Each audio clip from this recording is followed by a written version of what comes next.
Marooning. During the golden age of piracy, marooning was a punishment used heavily against mutineers, traitors, or anyone who crossed the wrong person on the wrong ship. And what counts as the worst offense? Stealing from a crewmate, desertion during battle, cowardice. Or the one that guaranteed it above all else, mutiny. The condemned would be taken to a remote, uninhabited island or sandbar with no food source and no fresh water, and left there to die. If they were lucky, they got a small keg of water and a pistol with a single shot. That single bullet wasn't for protection.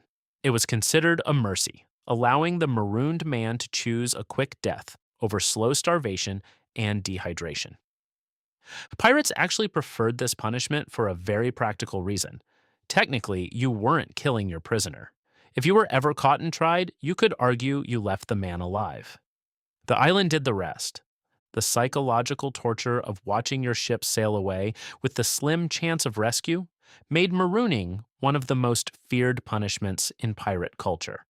Most men who received it were never seen again, not because their stories ended dramatically, but because they simply vanished. No rescue, no record, just a name on a ship's log and then nothing. Cat o' nine tails. The cat o' nine tails was a whip made from a single handle with 9 knotted rope tails, each one capable of stripping flesh down to bone. It was the standard disciplinary tool of the Royal Navy from the 17th century onward, and it was used constantly, and it was handed down for almost anything. Drunkenness, swearing, neglect of duty, falling asleep on watch. Before 1806, minor offenses like these earned you 12 lashes on the spot, handed down by the captain alone, no court-martial, no trial, no appeal. But when a crime was serious enough to go before an official court-martial, the numbers became unimaginable. Desertion or mutiny could bring 200 to 300 lashes. Assuming the court decided not to just hang you from the yardarm instead, major theft could bring 500.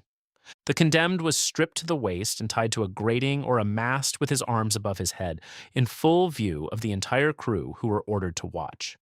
The ship's bosun, or his mate, would then deliver the lashes one at a time, deliberately and mercilessly. Every other punishment on this list was rare, reserved for the worst criminals, handed down for the most extreme offenses imaginable. The cat o' nine tails was handed down for being late to your shift. On any given day, on hundreds of ships across every ocean on Earth, this was just considered normal. Just another Tuesday at sea. Execution dock. On May 23, 1701, Captain William Kidd, once one of the most feared pirates on the open ocean, was convicted of piracy and murder after a trial that many historians believe was deeply corrupt. He was brought through the streets of London in a cart, crowds lining the route the entire way. Then he was brought to a scaffold at Wapping on the Thames riverbank, a place that had become so notorious it had earned its own name, Execution Dock. The scaffold was built deliberately at the low tide mark, on the boundary between land and sea. The hanging itself was designed to be slow. A shortened rope was used, meaning the drop wasn't enough to break the neck. Instead, the condemned strangled gradually while the crowd watched from the riverbank and from boats moored on the Thames. Spectators had a name for it, the Marshal's Dance. For Kidd, it didn't even go that smoothly. On the first attempt, the rope snapped and he fell into the mud alive. He was hauled back up to the scaffold and successfully hanged a second time. Only then was his body left to hang until 3 full tides had washed over it. His tarred body was later locked into an iron gibbet cage and suspended over the river further downstream, the first thing every ship sailing into London saw on approach. For over 400 years, from the 1400s all the way through to 1830, this stretch of the Thames served as the official execution site for maritime criminals. Pirates, smugglers, mutineers. If your crime happened at sea, this is where you met your end. Keelhauling. Just the word was enough to make a sailor's stomach drop. Practiced primarily by the Dutch Navy between the 16th and 19th centuries, keelhauling was handed down for grave offenses at sea, like theft or mutiny. And the men who received it almost never came back the same. The condemned sailor was bound with rope, his feet weighed down with heavy iron and threaded underneath the hull. The crew on deck would then haul on the lines, dragging him either from one side to the other or worse.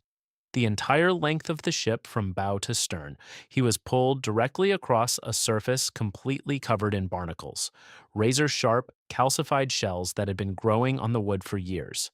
Men broke the surface on the other side with their backs and chests shredded open. If the ship was large or the crew pulled too slowly, many drowned before they ever made it across. And surviving the first pass didn't mean you were done. Officers could, and did, order a second or even third round. Those who survived the crossing didn't get to rest. They were hauled on deck, and whatever was left of their back was doused in salt water. Standard practice, they said, to prevent infection. It prevented very little. Gibbeting. After execution, the bodies of convicted pirates, smugglers, and murderers were coated head to toe in tar, not as a final insult, but as a preservative. The tar slowed decomposition just enough to keep the body recognizable for longer. They were then locked inside a custom-fitted iron cage shaped tightly to the human form and hoisted 30 feet into the air at the entrance to busy harbors, river mouths, and coastal headlands. Every ship sailing in or out passed directly beneath them. That was entirely the point, and the most infamous names from the golden age of piracy proved just how seriously the authorities took it. Captain William Kidd, convicted of piracy and murder, was gibbeted at Tilbury Point on the River Thames in 1701, his tarred body hanging over the water for over 2 years. Jack Rackham, known as Calico Jack, was hanged and gibbeted outside Port Royal, Jamaica in 1720. The small island where his cage hung was permanently renamed Rackham's Cay in his honor. Charles Vane, one of the most violent pirates of the era, was gibbeted at Gun Cay at the entrance to Port Royal Harbor in 1721, placed there deliberately to terrify every smuggler and pirate sailing in. And in 1726, William Fly was hanged in Boston, and his body displayed on Nix's Mate Island in Boston Harbor. Defiant to the last, he refused to show remorse at his own execution. His gibbeting marked the definitive end of the golden age of piracy in New England. Suitaku. Most people first encountered this punishment through Martin Scorsese's 2016 film Silence, but the real history behind it is far darker than anything depicted on screen. During the brutal persecution of Christianity in 17th century Japan under the Tokugawa shogunate, authorities needed a way to break believers, not just kill them. Simple execution created martyrs, and martyrs inspired more converts. To break their spirit, the shogunate weaponized an existing brutal maritime punishment, water crucifixion. Condemned prisoners, both Japanese converts and foreign missionaries, were tied to multi-tiered wooden execution posts planted in the coastal tidal flats at low tide. As the sea slowly rose over the following hours, the water would creep up their bodies, past their feet, their waist, their chest, until it reached just below their mouths, close enough to feel on their lips, not enough to drown them. The tide would then recede, and the next day it would come back. This could go on for days. The exposure, the salt, the exhaustion, the psychological torment of watching the water rise toward you over and over with no way to stop it. It was engineered specifically to break the spirit before it broke the body. Authorities would stand on the shore and offer a simple choice: renounce your faith and come down, or stay on the posts. Many didn't come down. Suzugamori. Named after the execution grounds built on the shores of Edo Bay in 1651, this site became one of the most feared places in all of Japan. It is estimated that over 200,000 people were executed here over the course of its operation. Criminals sentenced to the harshest death were brought down to the waterline at low tide and bound to posts at the water's edge, but not upright. They were suspended upside down in a practice called sakasa haritsuke. With their feet in the air and their heads closest to the mud, the rising tide reached their faces first. The water would slowly submerge their hair, their ears, and fill their nasal passages, forcing a prolonged, agonizing suffocation.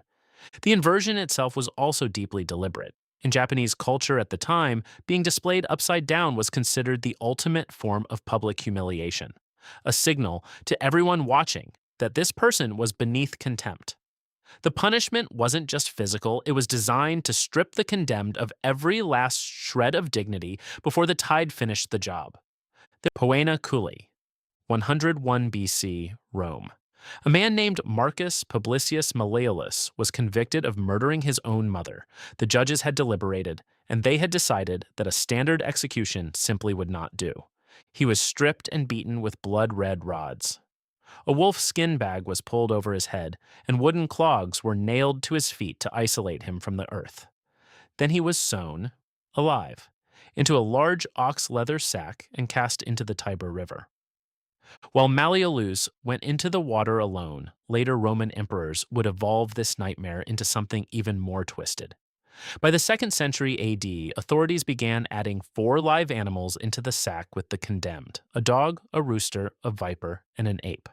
This was Poena Cullei, Latin for penalty of the sack. It was ancient Rome's punishment reserved exclusively for one crime: parricide, the murder of a parent. To the Romans, this wasn't just a killing. It was a cosmic offense so severe that ordinary execution wasn't enough.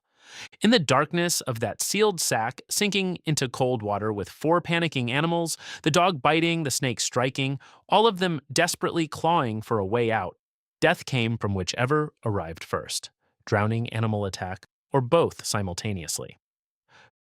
The worst place in history to break the law wasn't a city or a kingdom, it was the open ocean. Subscribe for more crazy maritime stories like these.